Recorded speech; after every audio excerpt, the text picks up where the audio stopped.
الحمدللہ رب العالمین والعاقبۃ للمتقین والصلاة والسلام علی سید الانبیاء والمرسلین۔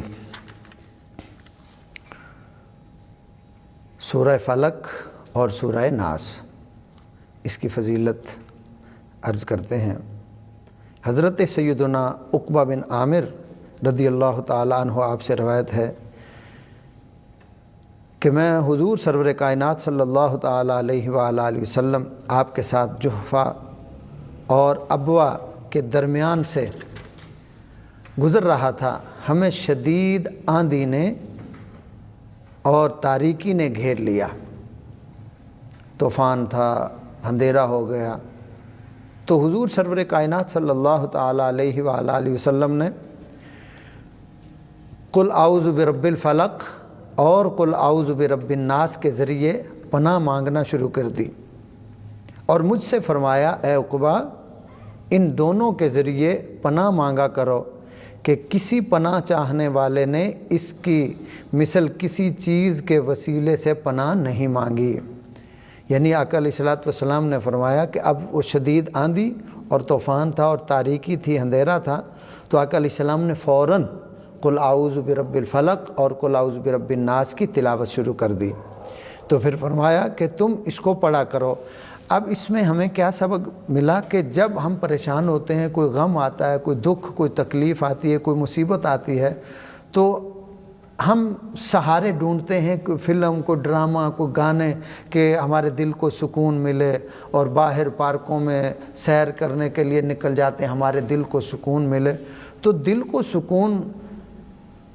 باہر عیاشیوں میں نہیں ملتا ہے، دل کو سکون کہاں ملتا ہے؟ وہ اللہ کے ذکر سے ملتا ہے، اللہ کے قرآن سے ملتا ہے۔ اور جب مشکل وقت آ جائے، تو یہ مشکل وقت ہے، ایک آندھی تھی، ایک طوفان تھا، اور اندھیرا چھا گیا، اب آگے پیچھے کچھ نظر نہیں آ رہا، تو آقا علیہ السلام نے فرمایا کہ اب سورۃ الفلق اور سورۃ الناس میں ان کی تلاوت کر رہا ہوں، تم بھی ان کی تلاوت کیا کرو تاکہ وہ مشکل تم سے ٹل جائے، وہ مصیبت ٹل جائے۔ دوسری حدیث میں، اب اس کو اور غور سے اور توجہ سے سنیے گا، کہ ام المؤمنین حضرت سیدہ عائشہ صدیقہ رضی اللہ تعالی عنہا سے روایت ہے کہ فرماتی ہیں کہ جب حضور سرور کائنات صلی اللہ تعالی علیہ وآلہ وسلم آرام فرمانے کے لیے بستر پر تشریف لاتے تو دونوں ہاتھوں کو جوڑ کر سورہ اخلاص اور سورہ فلق اور سورۃ الناس پڑھ کر دم کرتے، اور بدن اقدس کے جس حصے تک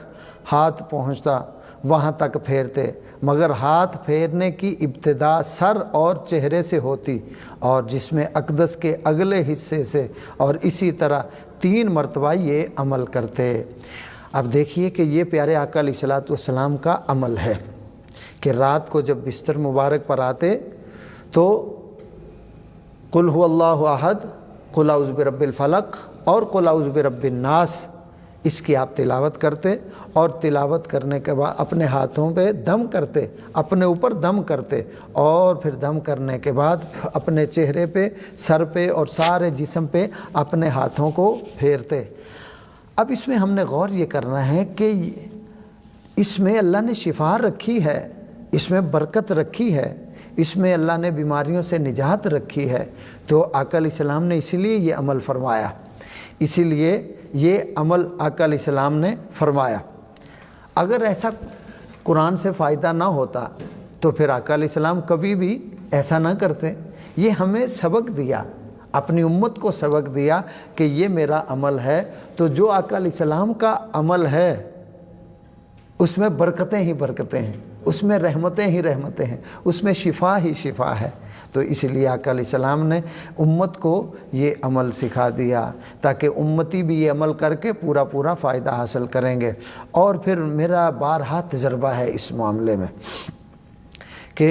جو بچے روتے ہیں، چپ نہیں کرتے، بچے ضد کرتے ہیں، اب چاروں کل انہی کی تلاوت کی جائے، پہلے 3 مرتبہ درود پاک پڑھا جائے، پھر چاروں کل پڑھے جائیں، اور اس کے بعد پھر 3 مرتبہ درود پاک پڑھ کے ان کو دم کر دیا جائے، پانی پہ دم کر کے پلا دیا جائے اور ان کے کان میں اذان پڑی جائے،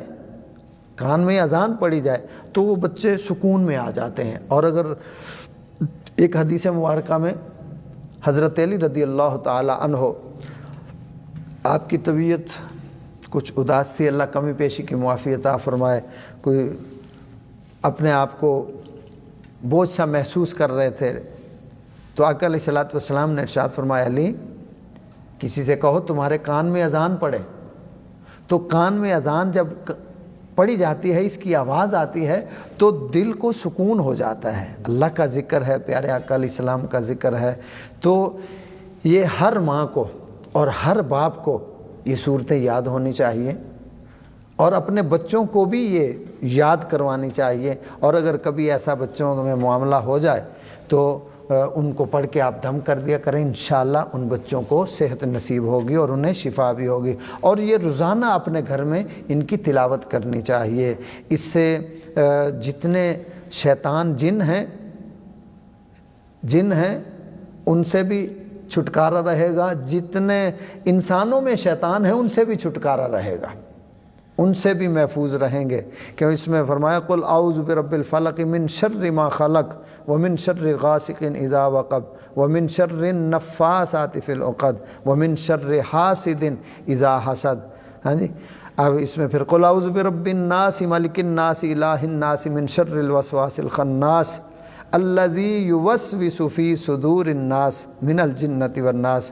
ہاں جی، تو اب اس کا آپ ترجمہ جب پڑھیں گے تو انشاءاللہ آپ کو سرور ملے گا۔ تو یہ 30واں سپارہ ہے اور اس کی آخری 2 صورتیں ہیں۔ اللہ کی بارگاہ میں دعا ہے اللہ تبارک و تعالی ہمیں روزانہ اس کی تلاوت کرنے کی توفیق عطا فرمائے اور اس پیغام کو آگے تک پہنچانے کی توفیق عطا فرمائے، اور ہمیں خود کو بھی یاد کرنے کی، زبانی یاد کرنے کی توفیق دے، اور اپنے بچوں کو بھی یاد کروانے کی اللہ ہمیں توفیق عطا فرمائے۔ آمین۔